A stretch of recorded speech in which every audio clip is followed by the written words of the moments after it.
જોઈએ છે વડતાલ સંપ્રદાયનું એ બાંધનાર સંત હતા શૂન્યાતીતાનંદ સ્વામી. તો મહારાજના વખતની અંદર આવા ભક્તો હતા જે કોઈનાથી બીવેની વહેમથી ક્યારે મુક્ત થાય, જ્યારે ભગવાનનો અનન્ય આશ્રય થાય ત્યારે. સુરતની અંદર રણજીતસિંહ નામના એક માણસ, દરબારી લોહી તો હતું જ, અને એમાં વળી એને પાછી એક ગુરુ એવા મળી ગયા કે એને મેલી વિદ્યા શીખવાડે. કાળી ચૌદશના દિવસે જાય સ્મશાનની અંદર અને આખી રાત આરાધનાઓ બધી કરે, અને એની 10 વર્ષની આવી તપશ્ચર્યા અને એની સાધના, એના ફળ રૂપે એને પણ મેલી વિદ્યા બધી હસ્તગત થઈ ગઈ. ગુરુને પણ થયું કે મને શિષ્ય સારો મળ્યો છે, એટલે બંને સાથે મળીને કામ કરે. કામ શું કરવાનું હોય કે કોક એની પાસે આવે કે મારો ફલાણો દુશ્મન છે, એનું તમારે આવી રીતે હેરાન કરવાનો છે, લો તમને 10,000 રૂપિયા. એવા બધા કોન્ટ્રાક્ટ એને લેવાના, અને આવી રીતે એનો બિઝનેસ ચાલે. એમાં એક કેસ એમની પાસે આવ્યો કે તને હું ₹1,00,000 આપું, પણ પેલાનું તારે નિકંદન કાઢી નાખવાનું. આને કેસ હાથમાં લીધો અને એને પોતે ઉપાય શરૂ કર્યા, પણ એને બધા ઉપાય અજમાવ્યા, પેલા માણસ પર કઈ અસર જ ના થઈ. અને બહુ આશ્ચર્ય થયું, કેમ મારા બધા દાણા ઊંધા પડે છે? એટલે પોતે કીધું કે આમાં મારે ગુરુની સલાહ લેવી પડશે. પોતાના ગુરુ પાસે ગયા અને કીધું કે ગુરુજી, આવી રીતે મેં આટલી વિદ્યા અજમાવી, પણ પેલા માણસ પર કઈ અસર જ થતી નથી. ત્યારે એના ગુરુએ કીધું કે તારી કઈ ભૂલ થતી છે, મંત્ર ખોટો બોલે છે, એ વિના આની અસર થાય જ. આ તો એવો ઉપાય છે કે એમાં 100% સામે માણસ પર અસર થાય. આમણે કીધું કે લો આવું બોલું છું. ગુરુએ કીધું કે તો કેમ અસર નથી, મને તપાસ કરવા દે. અને ગુરુએ પાછળ ધ્યાન કર્યું, અને એની અડધો-પોણો કલાકની સાધના પછી પોતે પાછા પોતાના શિષ્યને કીધું કે તું ખોટી જગ્યાએ ભરાઈ ગયો છે. કે કેમ? કે તે જે માણસને હેરાન કરવાનો કેસ હાથમાં લીધો છે ને, એ તો સ્વામિનારાયણ ભગવાનનો ભગત છે, પ્રમુખ સ્વામીનો આશ્રિત છે. આપણે એકે દાડા એના પર કામ નહીં લાગે, ભગવાનનો આશ્રય છે. આપણે કીધું એમ એવું હોય કે હા એવું હોય, જયારે પવિત્ર સંત અને ભગવાનનો આશ્રય હોય, મેલી વિદ્યા એને કઈ કરી શકતી નથી. પેલાને થયું કે તો પછી હું અહીંયા હું કામ ભરાણું, ત્યાં ના જાઉં. તે રણજીતસિંહ ત્યાં આવ્યા મંદિરે, ઘનશ્યામ બાપા મળ્યા, એને કંઠી બાંધી સત્સંગી થયા. હવે એના ગુરુને ખબર પડી મારો ચેલો ત્યાં જતો રહ્યો, એટલે એને ગુરુ કહેલા આપણું તો ચાલુ રાખવાનું, તું ત્યાં ક્યાં જતો રહ્યો? કે બસ હવે મને આવા સારા સંત મળ્યા, મારે આ બધા ધંધા છોડી દેવા, લોકોને દુઃખી કરવાના. પણ કે આમાં તો મારો વારસો તારે રાખવાનો છે, મારા જેવી વિદ્યા પરંપરામાં ચાલુ રહે, એ માટે તારા જેવું પાત્ર મને બીજું કોઈ મળશે નહીં. કે છોડો, તમારી વિદ્યા મારે જોતી નથી. પેલા ગુરુએ લાલચ આપી કે મારે કોઈ દીકરો નથી, મારો 20 લાખ રૂપિયાનો બંગલો હું તારા નામે કરી દઉં, પણ તું આ ચાલુ રાખ. પેલો કે મારે તમારા 20 લાખ રૂપિયા જોતા નથી, મને હવે 20 લાખ રૂપિયા કરતા અધિક ભગવાનને સંત મળી ગયા છે. એ રણજીતસિંહ અત્યારે સુરતમાં અડાજણ વિસ્તારમાં મંડળ સંચાલક તરીકે કાર્યકરની સેવા આપે છે. તો જે ભગવાનનો આશ્રય થયો છે, બધા પ્રકારના ભયથી મુક્ત થઈ જાય છે. અને એટલા માટે જે મહાન ભક્તો થયા છે એ બધાએ ભગવાનને હસ્તિપદમ સર્વપદમ.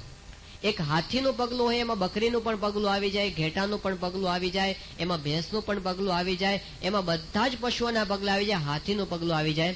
ત્યારે એવી રીતે એક ભગવાનનો અનન્ય આશ્રય થાય છે, ત્યારે બીજા બધા જ દેવતાઓનો આશ્રય એની અંદર આવી જાય છે. આ સમજણ જો એકવાર પાક્કી થઈ જાય તો પછી ભય માણસના અંતરમાંથી નીકળી જાય છે, અને ભય નીકળી જાય ત્યારે માણસ ભક્તિ સ્થિરતાથી પોતે કરી શકતો હોય છે. ઉપલેટાના લાલાભાઈ હતા, અને એકવાર પોતે આવી રીતે સુતાતા પોતાના ફળિયાની અંદર, અને ત્યાં આગળ અડધી રાત્રે એને કોઈએ જગાડ્યા, અને જાગીને જોયું કે કોણ છે, તો સામે કોઈ એક દિવ્ય તેજસ્વી પુરુષ ઉભો હતો.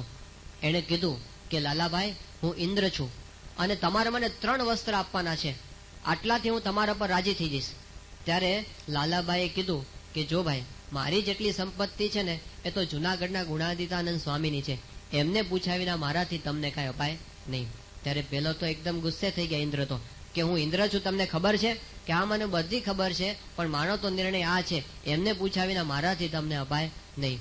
ત્યારે પેલા વધારે ગુસ્સે થઈ ગયા કે લાલાભાઈ, જો મારું નહીં માનો તો હું તમારા આખા ઉપલેટા ગામને તાણી નાખીશ. આવી વાત કરી ત્યારે લાલાભાઈ પોતે પથારીમાં બેઠા થયા અને કીધું કે સાંભળી લો, ધાર્યું તો એક આ બ્રહ્માંડમાં સહજાનંદ સ્વામીનું થાય છે, એ વિના કોઈનું હલાવ્યું પાંદડું પણ હલતું નથી, થાય તે કરી લેજો. દેવતાને કહી દીધું. અને પછી તો જે ધમધોકાર વરસાદ ચાલુ થયો, આ બાજુ ગુણાતીતાનંદ સ્વામીએ સભા મંડપમાં બધા સંતોને જગાડ્યા જુનાગઢની અંદર, અને કીધું સંતો ધૂન કરો, લાલાભાઈ ઉપર કષ્ટ આવ્યું છે. અને સંતોએ ધૂનની રમઝટ બોલાવી અને પેલી બાજુ વરસાદને પણ ભાગવું પડ્યું. ત્યારે આવી રીતે દેવતાઓના ભયથી પણ જે મુક્ત થઈ જાય એને પછી આ લોકના ભય તો ક્યાંથી રહે? બાકી આપણે પશ્ચિમના લોકોને કે એ લોકો ભયમાં જ જીવે છે. પ્રમુખ સ્વામી મહારાજ 94માં જયારે લંડનથી અમેરિકા જતા હતા ત્યારે વર્જિન એટલાન્ટિકની અંદર સ્વામીશ્રીની એ ફ્લાઇટ હતી. હવે એ પ્લેનની અંદર બધા સીટ નંબર હોય ને એ સંતો જોતા હતા. તો 10 નંબર આવે, પછી 11 નંબર આવે, પછી 12 નંબર, પછી સીધો 14 નંબર આવે. 13 નંબર જ નહીં. કે કેમ આવું છે? કે 13 નંબર છે ને એ અનલકી ગણાય છે, અપશુકન્યા. એટલે કોઈ એના ઉપર બેસવા તૈયાર થાય નહીં. એટલે અમે 13 નંબર રાખતા જ નથી સીટની અંદર. અમે 13 નંબર રાખતા જ નથી. તો પેલા ઘણી બધા મોટેલો એવી હોય છે કે જેમાં લોકો 13 નંબરનો રૂમ, 13 નંબરનો માળ ન રાખે. 12 પછી 12A રાખે, પછી 14 રાખે, પણ 13 નંબર રાખે નહીં.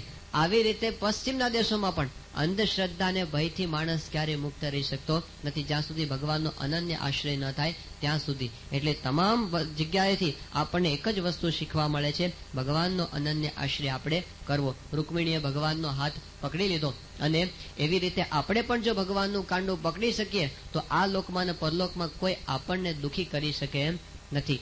કોણ આપણને મળ્યા છે એની ખુમારી એ ભક્તના અંતરની અંદર નિરંતર રહ્યા કરે. મીરાબાઈને ભગવાનનો આશરો હતો, તો એની સામે ઝેર આવ્યું, ઝેર પણ અમૃત થઈ ગયું. નરસિંહ મહેતા હતા, એના જીવનમાં કષ્ટોનો પાર નહીં. આપણે જેટલા દુઃખો ગણાવીએ છીએ ને આપણને તો અધિકાર જ નથી કે હું દુઃખી છું એમ કહેવાનો. આપણે બધા હું દુઃખી છું કહીએ છીએ ને, પણ નરસિંહ મહેતાની બાજુમાં આપણા જો દુઃખ મૂકીએ તો આપણે ફરિયાદ કરી શકીએ એમ જ નથી. એટલા દુઃખ એના જીવનની અંદર હતા, છતાં પણ નરસિંહ પોતે ભજન કરી શકતો હતો. એને એવો પ્રોબ્લેમ નહોતો આવે કે હું મારા પ્રોબ્લેમ બધા ટળી જાય પછી ભજન કરું. એણે તો ભજન જ કર્યું, અને ભજન જ એ દુઃખને ટાળવાનો ઉપાય બની ગયો. જયારે કુવેરબાઈનો પ્રશ્ન આવ્યો મામેરાનો, અને એ વખતે કોણ આપશે હુંડી એવો પ્રશ્ન આવીને ઉભો રહ્યો, અને એ વખતે વારંવાર કષ્ટ આવ્યા. દરેક 52 વખત ભગવાન એમની રક્ષા કરી, આવું તો શાસ્ત્રમાં નોંધાઈ ગયું છે નરસિંહ મહેતાનું. ત્યારે એમની જે હુંડી એ શાસ્ત્રની અમર થઈ ગઈ છે. એ આપણે એટલા માટે યાદ કરીએ છીએ કે ભગવાન કાંઈ પોતે જૂના થતા નથી. જે ભગવાન નરસિંહ મહેતાને પ્રાપ્ત થયા છે એ ભગવાન અત્યારે આપણી પણ રક્ષા કરે, પણ આપણે નરસિંહ મહેતા જેવા અનન્ય આશ્રિત ભક્ત થઈએ ત્યારે એ વાતને યાદ કરતું નરસિંહ મહેતાનું હુંડીનું પદ આપણે સાંભળીએ. હલો હલો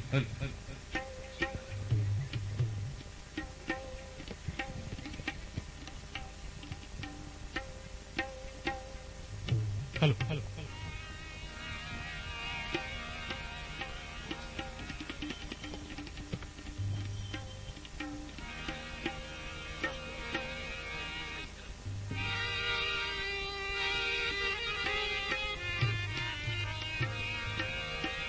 હે મારી હુંડી સ્વીકારો મહારાજ રે, શામળા ગિરધારી. મારી હુંડી શામળિયાને હાથ રે, શામળા ગિરધારી. હે મારી હુંડી સ્વીકારો મહારાજ રે, શામળા ગિરધારી.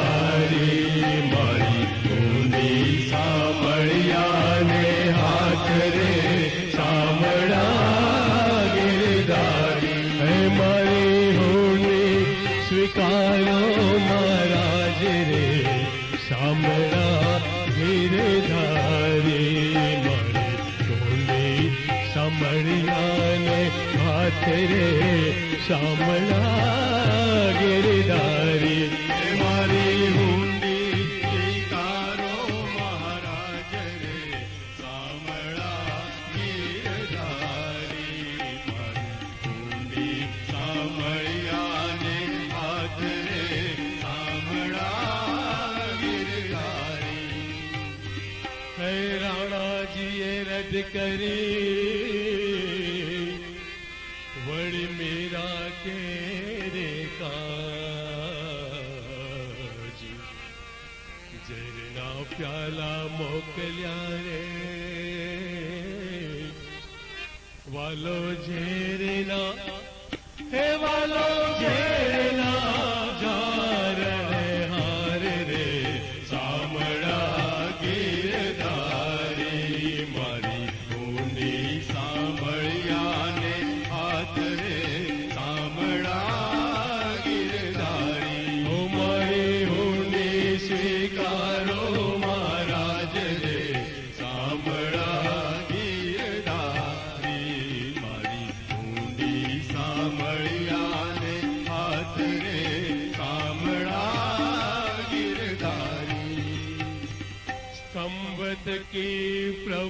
પ્રગતિયા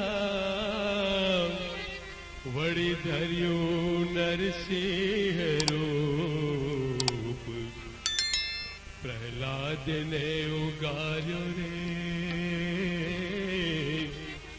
વાલે માર્યો છે હે વાલે માર્યો છે કંસ ભૂપરે સામળા ગીરધારી મારી ઊંડી સામળિયાને હાથ રે સામળા ગીરધારી હો મારી ઊંડી સ્વીકારો મહારાજ રે સામળા ગીરધારી મારી ઊંડી સામળિયાને હાથ રે સામળા ગીરધારી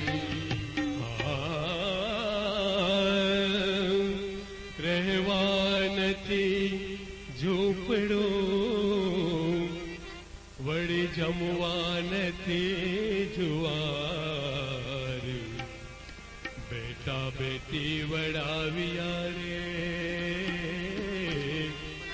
મેં તો વડાવી હે મેં તો વડાવી ઘર ગિરનાર રે સામળા ગીરધારી મારી ઊંડી સામળિયાને હાથ રે સામળા ગીરધારી હો મારી ઊંડી સ્વીકારો મહારાજ રે સામળા ગીરધારી મારી ઊંડી સામળિયાને હાથ રે સામળા ગીરધારી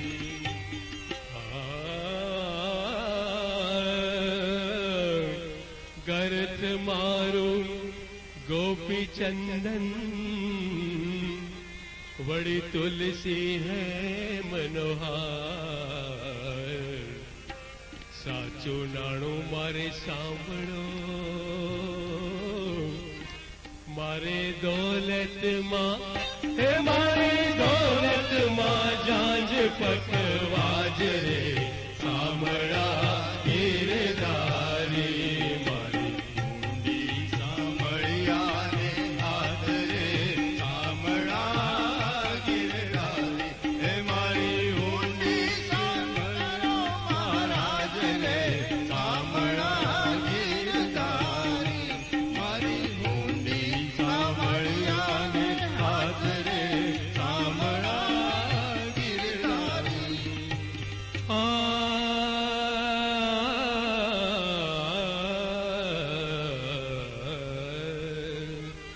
નથી બ્રાહ્મણ નથી વાણીઓ નથી ચારણ નથી ભાટ લોક કરે છે મારી ઠેકડી નથી સાંભળસા એ નથી સાંભળસા છે કે એવું નામ રે સામળા ગીરધારી મારી ઊંડી સામળિયાને હાથ રે સામળા ગીરધારી હે મારી ઊંડી સ્વીકારો મહારાજ રે સામળા ગીરધારી મારી ઊંડી સામળિયાને હાથ રે સામળા ગીરધારી ઓ મારી ઊંડી સ્વીકારો મહારાજ રે સામળા ગીરધારી મારી ઊંડી સામળિયાને હાથ રે સામળા ગીરધારી હે જ રે હે મોર પિછાડા સૌ ચોદાણા ગોપ ગોપાલા નંદલાલા દીન દયાળા કૃષ્ણ કૃપાળા રૂપ રસાળા મતવાલા હે ચિતનું ચોરી મટકી બોરી ગયો કદોરી ગિરધારી મુરલી વગાડી સૌને જગાડી માયા લગાડી રે મોરારી રે જીજી માયા લગાડી મોરારી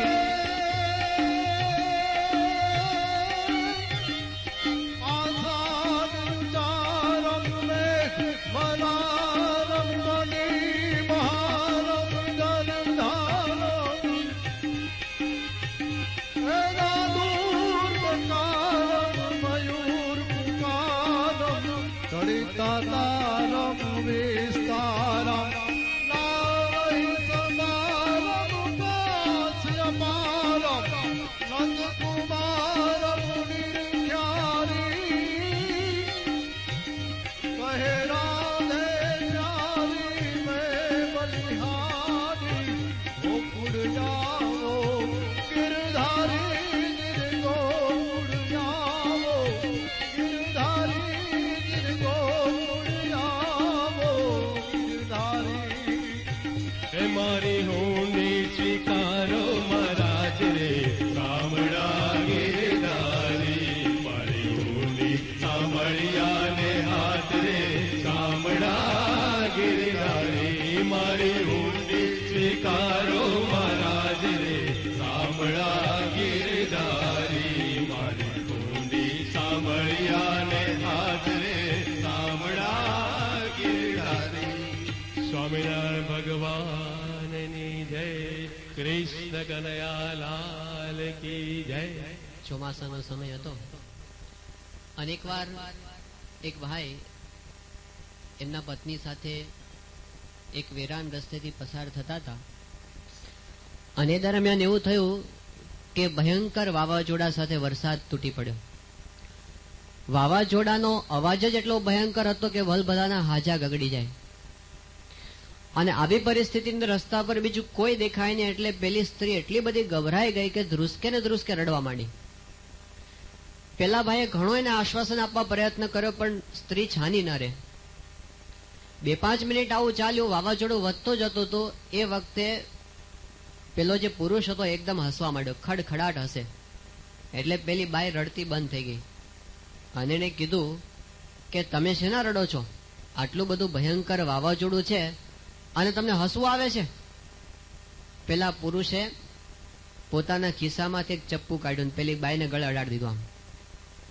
આમ હવે પેલી બાઈ હસવા માંડી કે તું કેમ હસે છે? આ ચપ્પુ તારે ગળે અડાડેલું છે ને? પેલી બાઈ કે ચપ્પુ છે પણ તમારા હાથમાં છે ને એટલે હું હસું છું. ત્યારે પેલા એ કીધું કે જો આ વાવાઝોડું છે પણ ની સ્વિચ ભગવાનના હાથમાં છે ને એટલે હું હસું છું. ગમે તેવા દુઃખ આવશે અંતે એ બધી ચાવી છે કોના હાથમાં? સ્વામિનારાયણ ભગવાન કે છે કે ભગવાનના હલાવ્યા વિનાનું કોઈનું પાંદડું પણ હલતું નથી. જીવ ઈશ્વર તણો રે માયા કાળ પુરુષ પ્રધાન સૌને વશ કરો રે સૌનો પ્રેરક હું ભગવાન અગણિત વિશ્વની રે ઉત્પત્તિ પાલન પ્રલય થાય મારી મરજી વિના રે કોઈથી તરણું નવ તોડાય. મહારાજ કહે છે કે મારી મરજી વિના કોઈનું તરણું પણ તૂટતું નથી. તો પછી આપણે શેના ડરીએ છીએ? શું કામ ભય આપણે રાખીએ છીએ? કારણ કે કોની છત્ર છાયા નીચે આપણે બેઠા છીએ? આવો ભગવાનનો અનન્ય આશ્રય આપણને સુખી કરે છે. એ વાત આપણા તમામ શાસ્ત્રોએ પગે પગે આપણને દ્રઢ કરાવી છે. ચતુર્થ સ્કંદની અંદર ભાગવતની બહુ જ પ્રસિદ્ધ કથા આવે છે કે ભગવાન મનુના 2 પુત્રો હતા. એક પુત્રનું નામ હતું પ્રિયવ્રત અને બીજા હતા ઉત્તાનપાદ. એ ઉત્તાનપાદ રાજાને 2 રાણીઓ હતી. એકનું નામ હતું સુરુચિ અને બીજું નામ હતું સુનીતિ. સુરુચિ જે રાણી હતી એ રાજાની બહુ માનીતી રાણી હતી. સુનીતિ હતી એ એની અણમાનીતી રાણી હતી. સુરુચિના પુત્રનું નામ હતું ઉત્તમ અને સુનીતિના પુત્રનું નામ હતું ધ્રુવ. એકવાર એવું થયું કે રાજા પોતે પોતાના મહેલની અંદર સિંહાસન પર બેઠો હશે અને એ વખતે બંને બાળકો ત્યાં આગળ રમતા હતા અને ઉત્તમ પોતે દોડતો દોડતો પિતાના ખોળામાં જઈને બેસી ગયો. એક બાળક બેસે એટલે બીજાને પણ ઈચ્છા થાય. ધ્રુવને પણ ઈચ્છા થઈ કે મારા પિતા મને પણ ખોળામાં બેસાડે. એ પોતે ત્યાં બેસવા માટે ગયા પણ પિતાએ કઈ એના સામું લક્ષ્ય આપ્યું નહીં. સુરુચિ ત્યાં આગળ હાજર હતી. એણે ધ્રુવને કીધું કે બેટા ન વત્સ નૃપતેર દિષ્ણમ ભવાન આરોઢુમ અર્હતિ. તું તારા પિતાના ખોળામાં બેસવા માટે લાયક નથી. તારે તો મારા કુખે જન્મ લેવો પડે જો તારે પિતાના ખોળામાં બેસવું હોય તો. આમ કરીને તિરસ્કાર કરીને એને કાઢી મૂક્યો. ધ્રુવની ઉંમર બહુ નાની હતી, 5 જ વર્ષની હતી, પણ એને આનાથી બહુ ખોટું લાગી ગયું. એટલો બધો એને ધક્કો લાગ્યો કે પોતે રડતો રડતો એની માતા પાસે જઈને ઉભો રહ્યો. માતા સુનીતિએ જોયું કે એના હોઠ ધ્રુજતા હતા, એની આંખોમાંથી અશ્રુની ધારા વહેતી હતી, એ પોતે ડુસકા ભરતો હતો. એને જોઈને માતાએ પૂછ્યું, બેટા શું થયું છે, કેમ આવી રીતે રડે છે? ત્યારે ધ્રુવે બધી માંડીને વાત કરી કે માં, મને તો આવું કીધું પેલી આપણી સાવકી માં છે ને મારી, એને કે તું તો તારા પિતાના ખોળામાં બેસવાને યોગ્ય નથી. આ સાંભળીને સુનીતે પણ બહુ દુઃખ થયું. એ પણ પોતે રડવા માંડી અને રડતા રડતા કીધું કે બેટા, તારી સાવકી માની વાત સાવ સાચી છે કે તારા જે પિતા છે એ મને રાણી તો શું પણ દાસી પણ સમજતા નથી, અને તારી એટલી જ ભૂલ છે કે તે મારી કુખે જન્મ લીધો છે, માટે તારે પણ આટલું સહન કરવાનું છે. એમ કરતા એ પણ રડી પડી. બંને મા દીકરો રડતા હતા. એ વખતે એની માતા પાછી ધ્રુવને કહે છે કે જો બેટા, એક વાત સમજી લે કે ભલે આપણું અપમાન થયું પણ કોઈ દિવસ કોઈનું ભૂંડું થાય એવો સંકલ્પ પણ આપણે કરવો નહીં, માટે તું કોઈનું બુરું ઈચ્છીશ નહીં. આ ભારતીય માતા છે કે પોતાનું ખરાબ કરવાનું પણ ક્યારેય ખરાબ ન ઈચ્છવું એવો બાળકને નાનપણથી ઉપદેશ આપે છે. અને પછી એની માતા કહે છે કે બેટા, હવે તો એક જ ઉપાય છે. જો તારે ખરેખર જીવનમાં સુખી થવું હોય અને તારા આ પ્રશ્નમાંથી સમાધાન પ્રાપ્ત કરવું હોય તો એના માટે નાન્યમ તતઃ પદ્મ પલાશ લોચનાત દુઃખચ્છિદમ તે મૃગયામી કંચન, કે તારા દુઃખનો છેદ કરનાર ભગવાન પદ્મ પલાશ એટલે કે ભગવાન પુરુષોત્તમ નારાયણ છે, બીજા કોઈને હું દેખતી નથી, માટે એની આરાધનાની અંદર તું લાગી જા. જનની જીવો રે ગોપી ચંદની, એમ જનની જીવો માતા ધ્રુવ તણી, એવું પણ નિષ્કુળાનંદ સ્વામીએ કીધું છે. બેટાને સાચો માર્ગ ચીંધ્યો. અને ધ્રુવે પણ પ્રતિજ્ઞા કરી કે બસ હવે તો મારે ભગવાનને પ્રસન્ન કરવા છે, તપશ્ચર્યા કરવી છે, ઘરનો ત્યાગ કરવો છે. 5 વર્ષનો ધ્રુવ ઘરનો ત્યાગ કરવા માટે તૈયાર થયો. માતાએ એને રજા પણ આપી અને ધ્રુવ જ્યાં નીકળતો હતો ત્યાં આગળ એક સનાતન પાત્ર ત્યાં આગળ આવીને ઉભો રહી ગયો, જેનું નામ છે નારદજી. નારદજીએ કીધું કે બેટા ક્યાં અત્યારે તું ઉપડ્યો? ત્યારે એ વખતે ધ્રુવજીએ કીધું, બસ મારે જંગલમાં તપશ્ચર્યા કરવી છે અને મારી માતાએ મારું આવું અપમાન કર્યું છે, પણ મારે હવે એને બતાવી દેવું છે. ત્યારે નારદજીએ કીધું કે જો બાળકને આવી રીતે અમાન અપમાન જેવું કઈ હોય નહીં, આ સંસારમાં તો આવું ચાલ્યા કરે, અને તારી તો ઉંમર કેટલી નાની છે, તું જે માર્ગ લેવાનો પસંદ કરે છે એ તો મોટા યોગીઓને પણ બહુ કઠિન લાગે છે એવો રસ્તો છે, માટે તું આવા બધા સંકલ્પ છોડી લે અને ઘરે રહેવાનું કર. મહેલની બહાર નીકળવું તને પોસાશે નહીં, તારી કાયા બહુ સુકોમળ છે. ત્યારે ધ્રુવજીએ કીધું કે નારદજી, દુઃખ થકી અને વિઘ્ન થકી કે મુશ્કેલીઓ થકી ડરી જાય એનું નામ ધ્રુવ નથી. એમણે કીધું કે ગમે તેવા વિઘ્ન આવશે પણ મારે તો એક જ વસ્તુ કરવી છે, આ ત્રિલોકની અંદર મારે એવું શ્રેષ્ઠ પદ પ્રાપ્ત કરવું છે કે આજ સુધી મારા બાપ દાદામાંથી હજી સુધી કોઈ પ્રાપ્ત કર્યું હોય નહીં, માટે મને તો તમે ઉપાય બતાવો કે હવે મારે શું કરવાનું છે. ત્યારે નારદજી એની દ્રઢતા જોઈને પ્રસન્ન થયા અને કીધું કે તું જાજે આવી રીતે વૃંદાવનની અંદર, મધુવનની અંદર, કાલિંદીના કિનારે મધુવનની અંદર તું ત્યાં જઈને વાસ કરજે. દિવસમાં 3 વાર તું સ્નાન કરજે અને પછી પ્રાણાયામ કરજે. પ્રાણાયામ કર્યા પછી તું ભગવાનનું ધ્યાન કરજે અને ઓમ નમો ભગવતે વાસુદેવાય એ મંત્રનો તું જપ કરજે. તું ભગવાનની પ્રતિમાની પૂજા કરજે.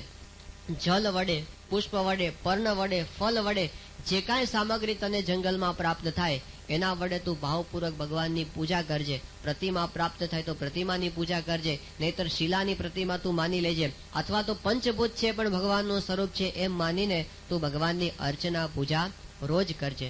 શ્રીમદ ભાગવતની અંદર મૂર્તિ પૂજાનું ડાયરેક્ટ પ્રતિપાદન જો કોઈ જગ્યાએ આવતું હોય તો એ અહીંયા છે.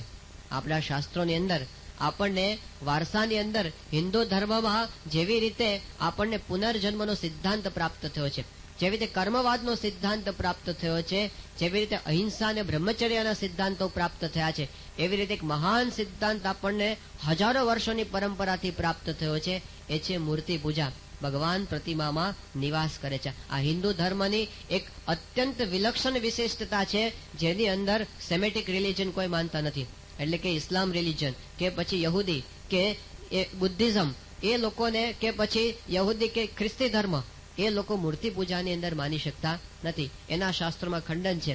પણ પરંપરા પછી કોઈ પણ પ્રકારે મૂર્તિ પૂજા દરેક ધર્મમાં આવી ગઈ છે. બુદ્ધિઝમમાં પેલા નથી, પણ હવે બુદ્ધની મોટી મોટી મૂર્તિઓ દરેક જગ્યાએ પધરાવાઈ ગઈ છે. ઇસ્લામ ધર્મમાં પેલા નથી, પણ કાબાના પથ્થરના અર્પની અંદર મૂર્તિ પૂજા આવી ગઈ છે.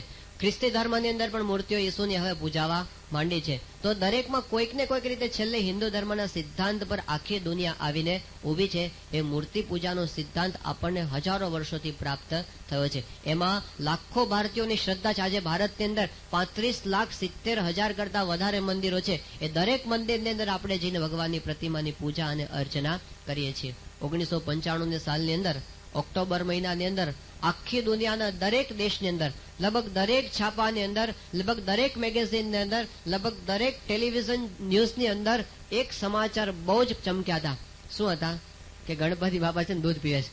ઘણા બધાએ શંકા કરવા માટે પ્રયત્ન કર્યો, પણ એ શંકાનું કોઈ સમાધાન મેળવી શક્યું નહીં. એક વસ્તુ બધાએ કાંઈક થયું, શું થયું એ પછી બધા ભૂલી ગયા. પણ પ્રમુખ સ્વામી મહારાજને જયારે એ દિવસે કોઈએ પ્રશ્ન પૂછ્યો કે સ્વામી આ શું થાય છે, એ વખતે પ્રમુખ સ્વામી મહારાજે કીધું કે ભગવાન તો રોજ પ્રતિમામાં લઈ અને આપણી ભક્તિ અંગીકાર કરતા હોય છે, પણ જયારે ઘણા બધા લોકોની શ્રદ્ધા ઓછી થઈ ગઈ હોય ત્યારે એને પછી રિન્યુ કરવા માટે, એને પણ પાછી નવી કરવા માટે આવો કઈક પરચો છે ને એ ભગવાન પોતે હજારોને બતાવે. તો એનો અનુભવ આપણે ત્યાં તો ઇતિહાસ બોલે છે કે મીરાબાઈ સાક્ષાત ભગવાનની પ્રતિમામાં લીન થઈ ગયા હતા. આ કઈ જૂનો ઇતિહાસ નથી. બહુ નામદેવ હતા, પંઢરપુરની અંદર વિઠોબાની મૂર્તિ એમની સાથે વાતો કરતી. આ કઈ બહુ જૂની વાત નથી. આ લાડુબા જીવુબા એ જે ગરડાની અંદર પોતે ભગવાનની પ્રતિમાને રોજ સેવા કરતા, એ વખતે એમના પિતાશ્રી એબલ ખાચર એમને કોઈએ ચડાવ્યા કે તમારી જુવાન દીકરીઓ ઘરમાં આખો દિવસ આ ભક્તિના વેવલા વેડા કર્યા કરે છે, તો તમે આ દરબાર કહેવાઓ અને તમે મોટા ગરાસિયા, આ સારું ન લાગે,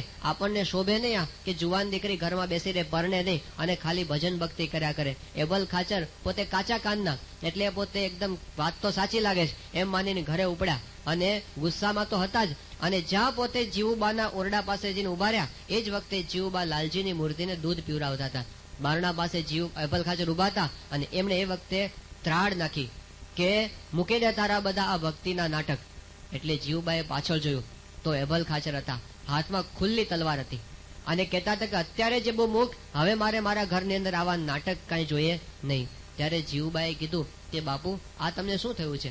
હું તો ભગવાનને દૂધ પીવડાવું છું, આમાં શું નાટક છે? એ વખતે એબલ ખાચર કે તારા નાટક જ છે બધા. જો તારો ભગવાન સાચો હોય તો પીવડાવો અત્યારે દૂધ, નહીતર અત્યારે ને અત્યારે એ બધું મૂકી દે તારા ધંધા. ત્યારે જીવુબાએ ભગવાનને પ્રાર્થના કરી કે પ્રભુ આમ તો આપ રોજ અંગીકાર કરો છો, આજ બાપુને દર્શન કરાવો. અને લાલજીએ પોતે હાથમાંથી કટોરો લીધો, એબલ ખાચરની આંખો ફાટી ગઈ. દૂધ પીધું અને વાટકો ખાલી કરીને ખાલી વાટકો એબલ ખાચરના મોઢા ઉપર લાલજીએ ફેંક્યો, એના હાથમાંથી તલવાર પડી ગઈ.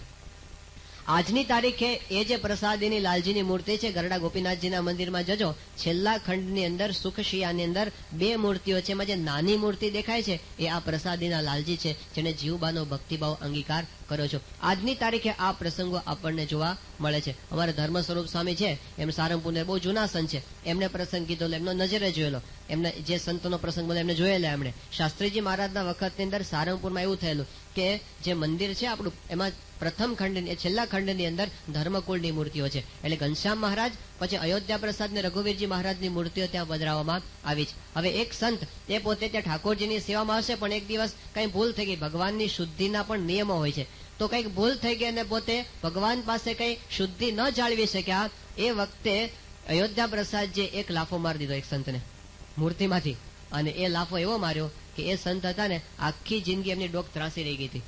આ તો એમને નજરે જોયેલું. એ સંતને મુનિ સ્વામી કહેતા, એ પોતે ધામમાં ગયા ત્યાં સુધી આવું રહ્યું. તો આવો પરચો પણ ભગવાન ક્યારેક આપણને બતાવે, પણ સમજવું એવું કે રોજ રોજ પરચા ન બતાવે તો પણ આપણે એવો નાસ્તિક ભાવ અંતરમાં આવવા દેવો નહીં. આપણે જયારે ભગવાન પાસે જઈને ઉભા રહે ત્યારે ભગવાન સાક્ષાત આપણને જુએ છે, આ ભાવના. અને એટલે આપણે રોજ ભગવાનના મંદિરમાં દર્શન કરવા જઈએ. જયારે આવા ગુણાતીત સંત પ્રતિષ્ઠા કરે છે ત્યારે તો ભગવાન પોતે અંગો અંગમાં બિરાજમાન રહે અને આપણી સેવા પોતે અંગીકાર કરતા હોય છે. ત્યારે ભારત વર્ષ પર ઘણા આક્રમણો થયા, કેટલાક શારીરિક આક્રમણો થયા, યુદ્ધના સ્વરૂપની અંદર આક્રમણ થયા, આપણી મૂર્તિ પૂજાની પ્રણાલિકાને તોડીને ખલાસ કરી નાખવા માટે. કેટલાક આપણા મંદિરોને તોડવા માટેના આક્રમણ થયા અને કેટલાક એવા આક્રમણો થયા જે તલવારના રૂપમાં નહોતા પણ બૌદ્ધિક સ્વરૂપની અંદર હતા. મૂર્તિ પૂજા ખોટી છે અને તો બધું આવી રીતે અંધશ્રદ્ધા છે એવા સ્વરૂપની અંદર આપણા જ શાસ્ત્રના કોટેશનના અવળા અર્થ કરીને આપણી મૂર્તિ પૂજામાંથી શ્રદ્ધા તોડવાના હજારો પ્રયત્નો આ દેશની અંદર થયા છે. પણ હજી સુધી ભારતવાસીની શ્રદ્ધા મૂર્તિમાંથી તૂટી નથી અને દુનિયામાંથી કોઈની તાકાત નથી કે આપણી મૂર્તિ પૂજામાંથી શ્રદ્ધા કાઢી શકે. આપણા લોહીની અંદર આ વસ્તુ વણાઈ ગઈ છે. તો આ મૂર્તિ પૂજાની વાત પહેલી વહેલી ભાગવતની અંદર અહીં ધ્રુવજીના આખ્યાનની અંદર સ્પષ્ટપણે કહેવામાં આવી છે. ધ્રુવજી પોતે ગુરુનો આદેશ લઈ અને જંગલમાં ગયા અને પછી એમણે તપશ્ચર્યા કરી. આપણા રૂવાડા બેઠા થઈ જાય એવી તપશ્ચર્યા ધ્રુવજીએ 5 વર્ષની ઉંમરે કરી. શું ભગવાનને પામવાની એની તમન્ના હશે? એ બાળક પોતે ત્યાં ગયો અને વૃંદાવનની અંદર એને ત્યાં આગળ તપશ્ચર્યા એવી કરી કે પહેલા માસની અંદર એમણે એવું કઠણ વ્રત આદર્યું કે 3 દિવસે એક જ વખત એ પીપરની ટેટી ખાય અથવા તો પેલા બોર ખાય પણ બીજું કાંઈ ખાય નહીં. 3 દિવસે એક વખત ખાય. પહેલો મહિનો પૂરો થયો અને બીજો મહિનો જ્યાં શરૂ થયો ત્યાં ધ્રુવજી એવી આખરી તપશ્ચર્યા કરી કે 6 દિવસે એક જ વખત ખાલી સૂકું ઘાસ ખાવાનું અથવા પાંદડા ખાવાના, બીજું કાંઈ નહીં ખાવાનું. બીજો મહિનો પૂરો થયો અને ત્રીજો મહિનો શરૂ થયો. પોતાની તપશ્ચર્યાને વધારે આકરી કરી. એ 9 દિવસે એક વખત ખાલી પાણી પીવે, બીજું કાંઈ પીવે નહીં. ત્રીજો મહિનો પૂરો થયો અને જ્યાં ચોથો શરૂ થયો ત્યાં તો એમણે એનાથી આકરું કર્યું. 12 દિવસે એકવાર ખાલી વાયુ ભરખીને રહે, બીજું કાંઈ લે નહીં.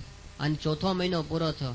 5મો જ્યાં શરૂ થયો ત્યાં તો પોતે શ્વાસ પણ જીતી લીધો અને એક પગે ઉભા રહીને તપશ્ચર્યા શરૂ કરી. અને 6થો મહિનો જ્યાં શરૂ થયો ત્યાં તો પોતાની ઇન્દ્રિયોની વૃત્તિ ખેંચી અને મનને હૃદયમાં રહેલા પરમાત્માના સ્વરૂપમાં એને જોડી દીધું અને પોતે આવી રીતે એકાગ્ર થઈને ભગવાનનું પોતે ધ્યાન કરવા માંડ્યા. ત્યારે એની આટલા નાના બાળકની તપશ્ચર્યાથી લોકપાલોના પ્રાણ રૂંધાવા માંડ્યા. પૃથ્વી, ભાગવત એવું કહે છે કે ધ્રુવજીના અંગૂઠાના બળથી આખી પૃથ્વી એક બાજુ નમી ગઈ. એટલો બધો તપનો ભાર હતો. એ વખતે દેવતાએ ભગવાનની સ્તુતિ કરી કે પ્રભુ હવે આ બાળકની તપશ્ચર્યા તમે રોકો. અને ભગવાન પોતે ત્યાં આગળ આવ્યા. ધ્રુવજી તો પોતે આંખો બંધ હતી અને પોતે ભગવાનના હૃદયમાં દર્શન કરતા હતા. એને ખબર નથી કે સામે આવીને ભગવાન ઉભા છે, પણ એ વખતે ભગવાને એના હૃદયની મૂર્તિ અદ્રશ્ય કરી દીધી. અંદર દેખાતી મૂર્તિ બંધ થઈ. ધ્રુવજી એકદમ અકળાઈ ગયા અને અકળામણની અંદર એમની આંખ ખુલી ગઈ અને જ્યાં આંખ ખુલી ત્યાં તો એની નજર સમક્ષ શંખ, ચક્ર, ગદા, પદ્મધારી, સુંદર, દિવ્ય, તેજોમય એવું ભગવાનનું સ્વરૂપ એને દેખાયું. જેને સરસ મજાનું પિતાંબર ધારણ કર્યું હતું, કંઠે કંદરો હતો, કંઠની અંદર શ્રીવત્સનું ચિહ્ન હતું, કૌસ્તુભ માળા ધારણ કરી હતી અને કિરીટ અને કુંડળથી શોભતું આ સ્વરૂપ જઈ અને ધ્રુવજીના અંતરમાં શાંતિ થઈ ગઈ. એણે ભગવાનને પ્રાર્થના કરવા માંડી, હાથ જોડી દીધા. પણ એટલા બધા પોતે ગદગદ થઈ ગયા હતા, કંઠ રૂંધાઈ ગયો હતો, અવાજ નીકળતો નહોતો. વળી પાછા પોતે બાળક હતા એટલે એવા કઈ શાસ્ત્ર ભણેલા નહોતા, તો સ્તુતિ માટેના શબ્દો એના અંતરમાંથી સ્ફૂરતા નહોતા. મારે શું કેવું સ્તુતિ કરવા માટે એ એને આવડતું નહોતું. ત્યારે ભગવાને પોતે પોતાના હાથમાં રહેલો શંખ એ જ્યારે ધ્રુવજીના ગાલને અડાડ્યો અને ધ્રુવજીને વેદોના જ્ઞાનની સ્ફૂર્તિ એ વખતે થઈ ગઈ. અને ધ્રુવજી એ વખતે પોતે બોલ્યા કે યોંતઃ પ્રવિશ્ય મમ વાચમિમામ પ્રસુપ્તામ સંજીવયત્યખિલ શક્તિધર સ્વધામના અન્યાંશ હસ્તચરણ શ્રવણત્વગાદિન પ્રાણાન નમો ભગવતે પુરુષાય તુભ્યમ. કે જે મારા અંતઃકરણમાં પ્રવેશ કરી અને મારી બધી ઇન્દ્રિયોને સચેતન કરે છે એવા ભગવાન પુરુષોત્તમ નારાયણને હું પ્રણામ કરું છું. અને ભગવાનની ગદગદ ભાવે એમણે પ્રાર્થના કરી. ત્યારે ભગવાનને કીધું, બોલ તારે શું જોઈએ કે પ્રભુ મારે જે જોઈએ છે તો તમે જાણો છો. એટલે ભગવાને કીધું, તારા સંકલ્પ પૂરા થશે.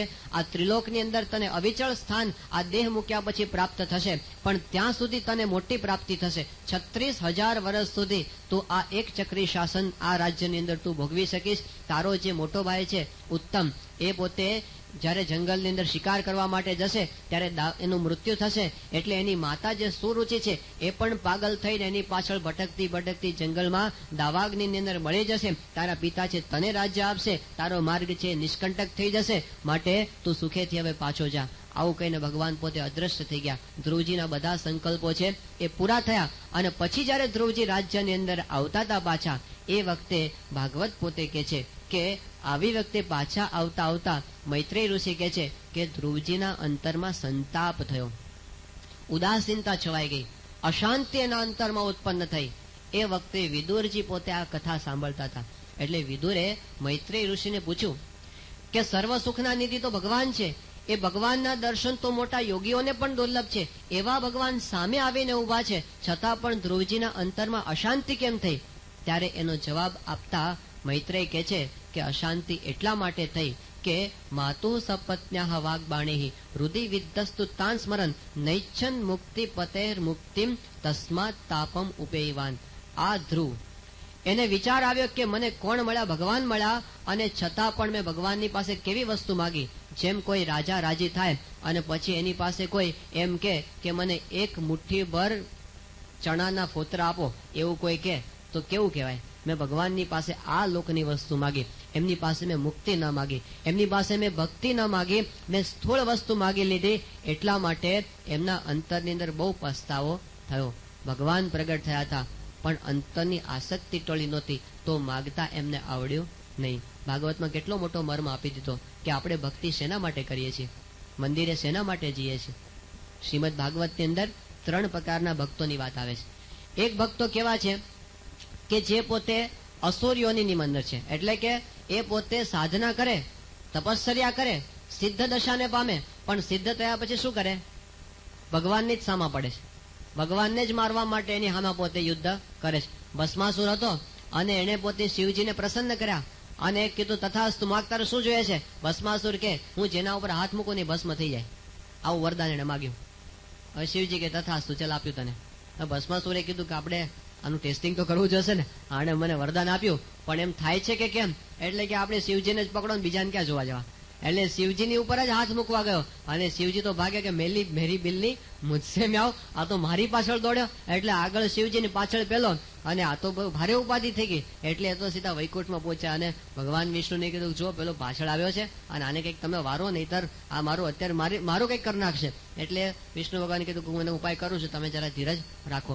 હવે પેલો ભસ્માસુર દોડતો દોડતો જતો હતો ને, રસ્તામાં એક ઝાડ હતું. એ ઝાડ નીચે વિષ્ણુ પોતે એક સુંદર સ્ત્રીનું રૂપ ધારણ કરીને ઉભા રહી ગયા. હવે પેલો ભસ્માસુર દોડતો હતો એકદમ, અને એમાં એને આ જોયું, આ સ્ત્રી બ્રેક વાગી ગઈ, એકદમ ઉભો રહી ગયો. અને પછી પેલી સ્ત્રી એટલો બધો મોહ પામી ગયો હતો કે તું મારી સાથે લગ્ન કર. એટલે પેલી સ્ત્રી હતી ને એ તો બોલી કે હું કોની સાથે લગ્ન કરું? કે જેને ડાન્સ આવડતો હોય ને તો હું લગ્ન કરું. તને ડાન્સ આવડે છે? નાચતા આવડે છે? કે હા આવડે છે ને મને. તો કે હું નાચું એમ તારે નાચવું પડે. કે હા તું જેમ નચાવીશ એમ હું નાચીશ. એ વખતથી ચાલતો આવે છે. એટલે કે હું નાચીશ તું તારે, પણ મારી સાથે તો લગ્ન કર. અને પેલા એ નાચવાની શરૂઆત કરી પેલી સ્ત્રીએ, અને પેલો એની જેમ જ બધી એક્ટિંગ કરે. એમ કરતા કરતા સ્ત્રીએ પોતાના માથા ઉપર હાથ મૂક્યો. ભસ્માસુરે શું કર્યું? પોતાના માથા ઉપર હાથ મૂક્યો. એટલે જે થવાનું તો એ થઈ ગયું, એ જ બળીને ભસ્મ થઈ ગયો. પણ આવી રીતે અસુરો એવા છે કે જે ઐશ્વર્ય પ્રાપ્ત કરીને ભગવાનની સામા પડે છે. આ એક પ્રકાર છે. બીજો પ્રકાર છે જે દેવતાઓ એવા છે કે ભગવાનને યાદ કરે. ક્યારે કરે? જયારે કઈ મુશ્કેલી આવે ને ત્યારે યાદ કરે. પછી મુશ્કેલી પૂરી થઈ જાય અને ભગવાન રક્ષા કરી લે, પછી ભગવાન એના રસ્તે ને આપણે આપણા રસ્તે. કોઈ ભગવાન પછી એની અપસારો અને એની મહેફિલો, એમાં ભગવાનને બધા ભૂલી જાય છે. જેને સંતો પોતે એવું કહે છે કે ભગવાનનો ઉપયોગ સ્પેરવ્હીલની જેમ કરે. સ્પેરવ્હીલ છે ને પાછળ તે પંક્ચર વખતે યાદ કરવાનું, પછી એને યાદ કરવાનું નહીં. જયારે કે પંચર પડે ને ત્યારે યાદ કરે, પછી એને ભૂલી જાય. આવો જે ઉપયોગ કરે છે એને સકામ ભક્ત કહેવામાં આવ્યા છે. અને ત્રીજા અંબરીશ રાજા જેવા ભક્ત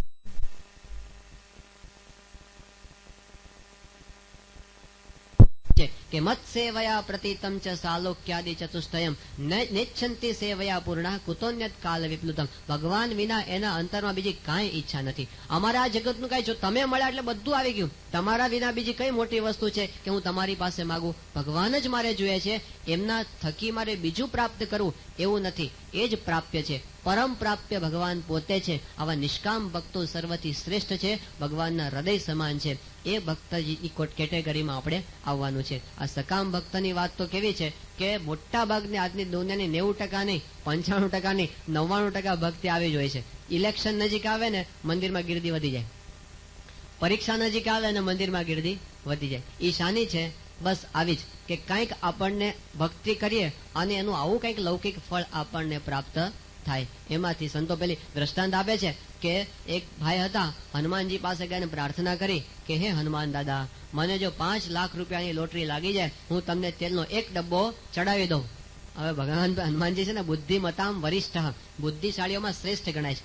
એને આવી રીતે વાત કરી ત્યારે હનુમાનજી કે હું તને 5 લાખ રૂપિયા આપું, તું મને એક તેલનો ડબ્બો આપે. તે એના કરતા 5 લાખનો એક સ્વિમિંગ પુલ બનાવી અને એમાં તેલનું ટેન્કર ખાલી કરીને ધુબાકા ના મારું, આવી સોદાબાજી પડો એના કરતા. પણ આપણે આવી સોદાબાજી કરી, તમે મને આટલું આપો, હું તમને આટલું આપું. જેમ વેપાર આપણે જગતમાં કરીએ છીએ ને, ભગવાનની સાથે વેપારબાજી. એક બીબડી હતી ને મુસલમાન, તે એનો દીકરો અબ્દુલ માંદો પડ્યો, પથારીમાં સૂતો હતો. એટલે પેલી બીબડી કે એ અલ્લાહ, મેરા અબ્દુલ યતિ અચ્છા હો જાયગા તો મેં તુમકો આબ જૈસી રોટી ખિલાઉંગી. એટલે પેલો અબ્દુલ છે ને એ પથારીમાં ભૂતો હતો, સાંભળે બધું.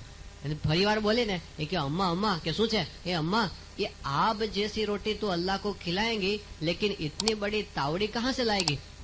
ते पहली माँ के चुप बेस, मैं तो अल्लाह को भोसला रही हूँ. આ ભગવાન ભોલાયો છે, આપણે છે ને ભોલાવાના ધંધા કરીએ છીએ કે હું તમારા માટે આવું કરું, 2 નાળિયેર તમને વધારે દઈશ, બસ તમે મને આવી રીતે ધંધામાં આટલું આપી દો. આવી સોદાબાજીની ભક્તિ ભગવાનને માન્ય નથી. એ ભક્તિ આપણી ટેમ્પરરી, એનાથી અંતરમાં ક્યારે શાંતિનો અનુભવ થાય નહીં. પણ આવી પરાભક્તિ કે જેની અંદર ભગવાન જ પોતે પરમ પ્રાપ્ય, ધ્રુવજી જેવાને અશાંતિ થઈ ભગવાન સામે આવીને ઉભા હતા છતાં પણ તો આપણે ભગવાન પ્રાપ્ય બની જાય. એમની સાથે આપણે એમ કહેવાનું કે તમારે મને જે આપવું એ આપો.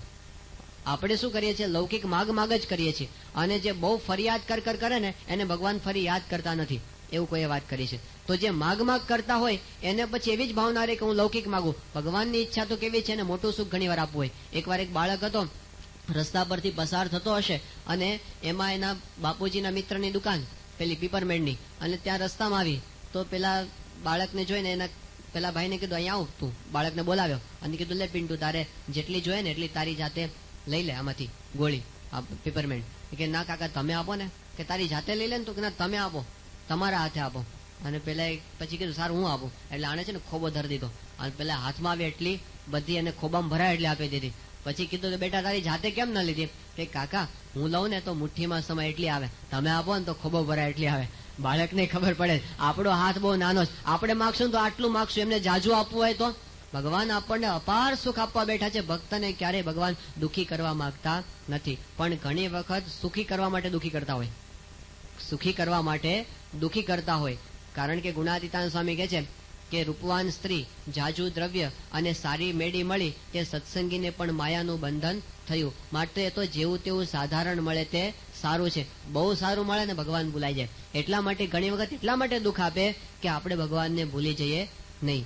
એટલે યાદ કરવા માટે કુંતાજીએ ભગવાનની પાસે એવું માગ્યું. ભાગવતના પ્રથમ સ્કંદમાં આવે છે, વિપદઃ સંતુ નઃ શશ્વત. અમને હંમેશા વિપત્તિઓ આવો. કેમ અમને વિપત્તિઓ તમે આપો? કારણ કે તમને અમે વિપત્તિમાં સંભાળીએ છીએ, સંપત્તિમાં અમે તમને ભૂલી જઈએ છીએ. માટે અમને હંમેશા કંઈક વિપત્તિ આપતા રહેજો, જેથી અમને તમે યાદ રહો. યોગીજી મહારાજે કીધું, હે શાસ્ત્રીજી મહારાજ, તમારી કસણીમાં હંમેશા રહેવાય. એક કડિયો હતો ને, એ 5મા માળે પેલું ચણતર કામ કરતો હતો, પ્લાસ્ટર કરતો હતો. અને એ વખતે કામ કરતા કરતા એના હાથમાંથી લેલું છટકી નીચે પડી ગયું. હવે નીચે પડી ગયું, ઉપર કેવી રીતે લાવવું?